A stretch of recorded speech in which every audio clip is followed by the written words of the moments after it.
pessoal, tudo bem com você? Chegamos ao episódio número 149. Quero dizer a você que este é o penúltimo episódio e no próximo estaremos encerrando os diálogos de Jesus e dizer a você que foi um grande prazer ter essa jornada e eu espero que você possa revisitar esses diálogos e continuar sendo abençoado não só pelos episódios, mas pela sua própria busca e leitura desses textos. Mas vamos lá, estamos nas cenas dos últimos capítulos a seguir, cena dos últimos capítulos, Atos 16. Esse diálogo aqui a gente não tem, mas ele aconteceu, a gente não sabe como foi. Mas Paulo conta pra gente o que aconteceu. No capítulo 15 de Atos, você conhece, Paulo, se reúne com Barnabé para a segunda viagem missionária e eles iriam para a Ásia. Paulo já tinha feito a primeira viagem, tinha passado por algumas comunidades e plantado algumas comunidades, e a intenção de Paulo era voltar a esse lugar, continuar a anunciar o evangelho, confirmar aqueles irmãos, continuar a discipulá-los. Porém, houve uma discussão entre ele e Barnabé no capítulo 15, por causa de João Marcos, você conhece a história, eles se separam, e Saulo, então, decide ir para a Ásia, enquanto Barnabé com João Marcos vai a Chipre. Paulo está com Lucas, e ele está com Silas, e ele conhece em algumas cidades aqui em Derbe e Listra, Timóteo, mas tudo bem, vamos ver o que aconteceu. Percorrendo a região frígio-gálata, tendo sido impedidos pelo Espírito de pregar a palavra na Ásia, defrontando a Mísia, tentavam ir para a Bitínia, mas o Espírito de Jesus não o permitiu. Tendo contornado a Mísia, desceram a Troade.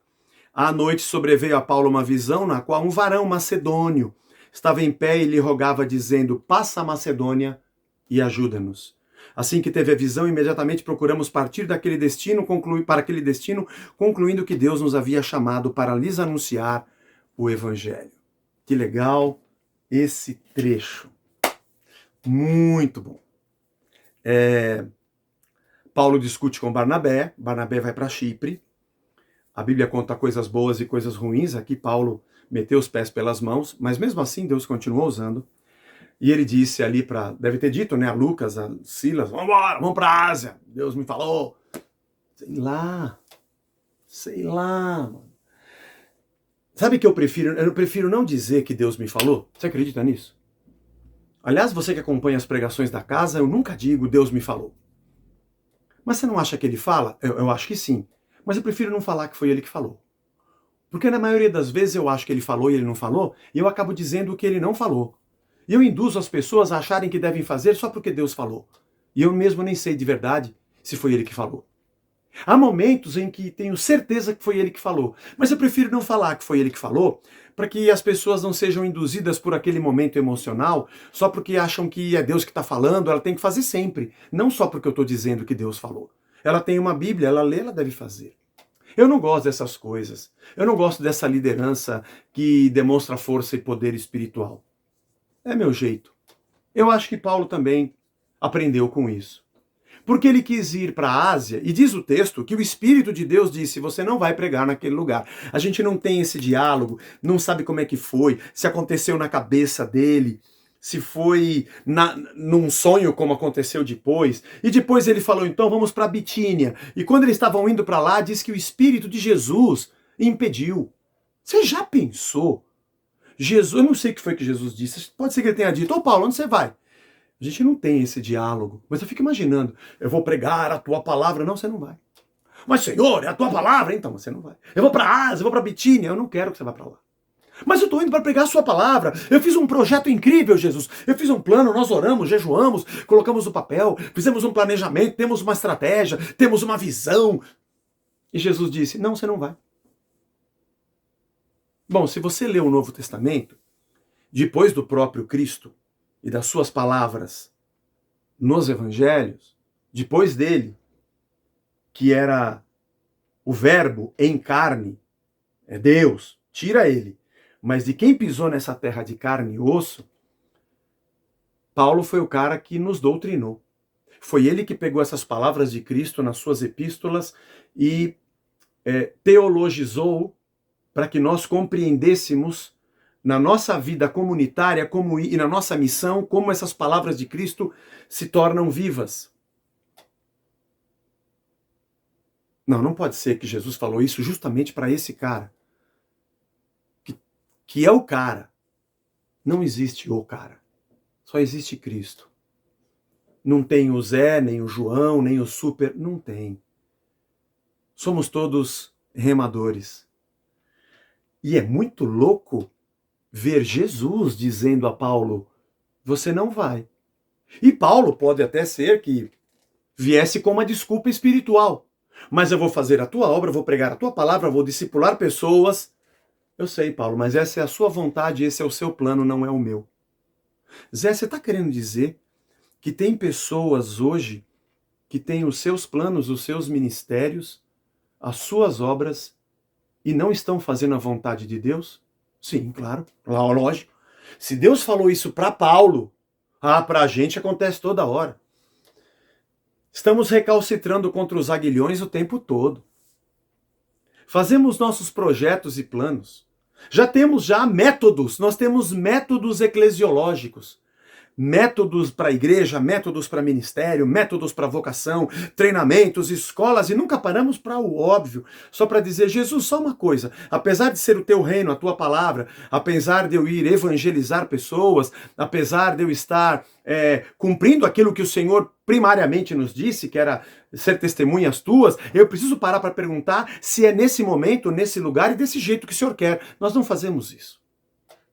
Como nós nos sentimos abençoados pelo mérito e nossas atitudes geram bênçãos de Deus para nós, como se nossas ações fossem pagamento e somos meritórios em tudo que fazemos, isso não passa pela nossa cabeça.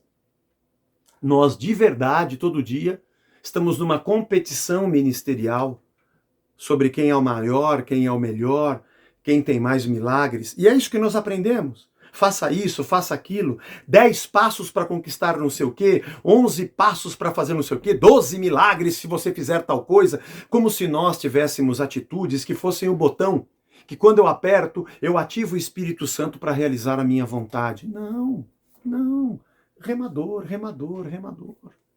Nada disso. Jesus disse para Paulo, você não vai para a Ásia. E depois, na noite seguinte, num sonho, um homem macedônio, um típico grego, diz a Paulo, passa a Macedônia e ajuda-nos. E de manhã ele acorda e fala para os seus companheiros, a gente vai para a Macedônia. Aliás, Filipos é a primeira cidade que ele passa. Aliás, conhecer a história dele chegando em Filipos e depois a carta dos filipenses, é maravilhoso esse estudo.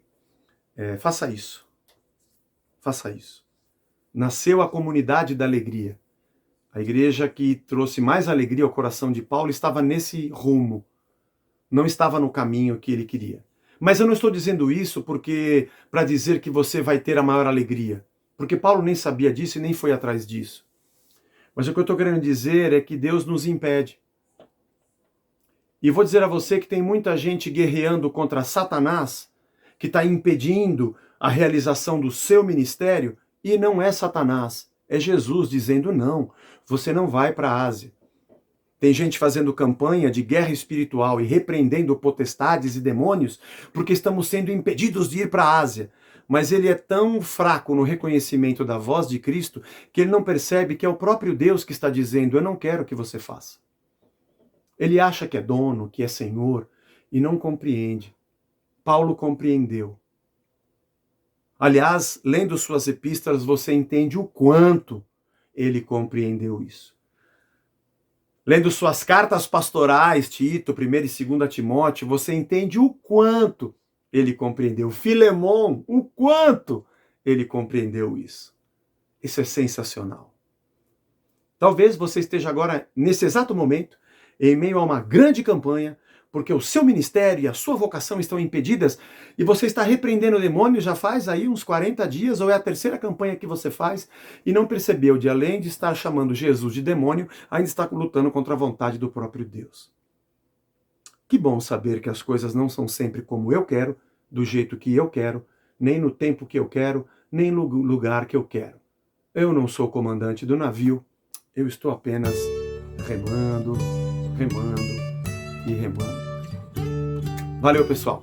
Até o próximo.